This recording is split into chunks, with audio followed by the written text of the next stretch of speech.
तर एक मोठी बातमी आहे। हाफकिन संस्थेचे एमडी सुनील महिंद्रकर यांनी हाफकिनच्या पैशातून वैयक्तिक गरजेपोटी फ्रीज, टीव्ही आणि जिमचं साहित्य खरेदी केल्याचं उघडकीस आलं होतं। एनडीटीव्ही मराठीनं यावर एक सविस्तर रिपोर्ट काल केला होता। काल 8:30 वाजता तुम्ही हा रिपोर्ट बघितला होता। यामध्ये या सगळ्या गोष्टी होत्या आणि या रिपोर्ट नंतर आता महिंद्रकर यांनी त्यांच्या निवासस्थानाच्या सुशोभीकरणासाठी सुद्धा लाखो रुपये खर्च केले होते।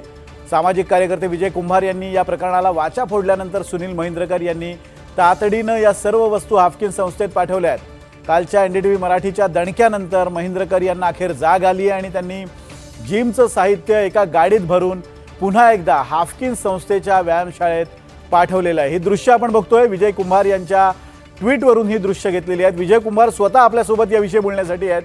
कुंभारजी, आपलं खरं तर अभिनंदन। अशा पद्धतीनं तुम्ही भ्रष्टाचार, व्यवस्थेतला भ्रष्टाचार समोर आणताय आणि तुमच्या ट्विटवरनं आम्ही काल एक बातमी केली होती, एक स्पेशल रिपोर्ट केला होता जो तुम्हालाही आम्ही पाठवला आहे। या रिपोर्टमध्ये ज्या गोष्टी आम्ही नमूद केल्या होत्या, तुम्ही ज्या ट्विटमध्ये मांडल्या होत्या, त्यानंतर अखेर भ्रष्ट व्यवस्थेला जाग आलेली दिसते। हा खरं आहे, कारण त्यांना लक्षात आलं की हे जे आपण केलंय ते चुकीचं आहे। त्यामुळे आता ते पुन्हा संस्थेच्या ताब्यात वस्तू देत आहेत।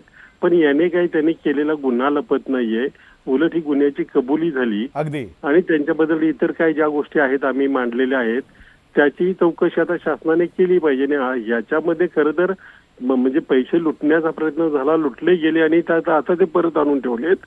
आणि आता जो काही कांगावा केला जातोय तो कुठल्याही IAS अधिकाऱ्याला शोभणारा नाहीये, कारण ते राहतात ही तिथंच, म्हणजे त्यांना बंगला असताना ते म्हणजे तो आणखी मुद्दा आहे। परंतु त्यांनी जे केलं ते पूर्णपणे आपल्या चुकीची गैरव्यवहाराची कबुली आहे। त्यामुळे आता शासनाला त्यांना बडतर्फ करता येणं जरी शक्य नसलं तरी तातडीने सस्पेंड करून चौकशी केली पाहिजे त्यांची, ही आपली मागणी आहे। आता विजय कुंभारजी, अजून एक मुद्दा आहे की तुम्ही आपल्या ट्विटमध्ये आणखीन एक मुद्दा मांडला होता, एक काय 3 अधिकाऱ्यांचं निलंबन करण्याचं किंवा 3 अधिकाऱ्यांवर कारवाई करण्याचे आदेश देण्यात आले होते। स्वतः नरहरी झिरवाळ असतील किंवा अण्णा बनसोडे असतील, दिवंगत अजित पवार असतील, त्यांनी या सगळ्या प्रकरणाची दखल घेऊन यावर कारवाई करण्याचे आदेश दिले होते। मात्र या आदेशाला केराची टोपली दाखवून सुद्धा महिंद्रकर यांनी त्यापैकी 3 अधिकाऱ्यांपैकी एका अधिकाऱ्याला प्रमोशन दिलं होतं, एका अधिकाऱ्याकडे अतिरिक्त कार्यभार देत उलट या सगळ्यावर पांघरूण घालण्याचा प्रयत्न केला होता। या सगळ्या प्रकरणात महिंद्रकर यांच्यावर काय कारवाई केली जाऊ शकते? ही कारवाई करणं खरं तर महिंद्रकर यांनी राज्यातल्या नागरिकांचा अपमान केलाय। कारण झिरवळ असतील किंवा अण्णा बनसोडे असतील ते लोकप्रतिनिधी आहेत, त्यांच्याकडे बरेच अधिकार आहेत। त्यांनी आपल्या अधिकारामध्ये जी काही चौकशी एसीबीने केली आणि डिपार्टमेंटने केली त्याच्यावर एसीबी आणि डिपार्टमेंटने ज्यांना दोषी ठरवलं होतं त्यांच्यावर कारवाई करा म्हणून सांगितलं होतं। तर त्याच्याऐवजी कारवाई न करता आता माझ्या माहितीप्रमाणे त्यांनी ह्या समित्या निवडून स्वतःच्याच अधिकारात काहीतरी आणखी एक समिती नेमली आणि मग त्यांच्यात निर्दोष आहेत असं समजून दिलं।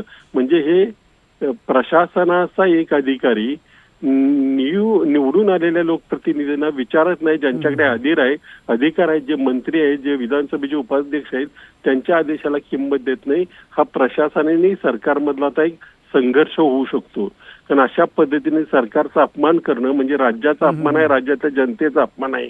त्यामुळे या गोष्टी सगळ्या मंत्र्यांनी आणि सगळ्या आमदारांनी सिरियसली घेतल्या पाहिजेत आणि यांच्यावर गंभीर कारवाई केली पाहिजे। अगदी गंभीर कारवाई केली पाहिजे आणि या संदर्भात तुम्ही जो लढा लढताय त्याला आमची साथ असेल।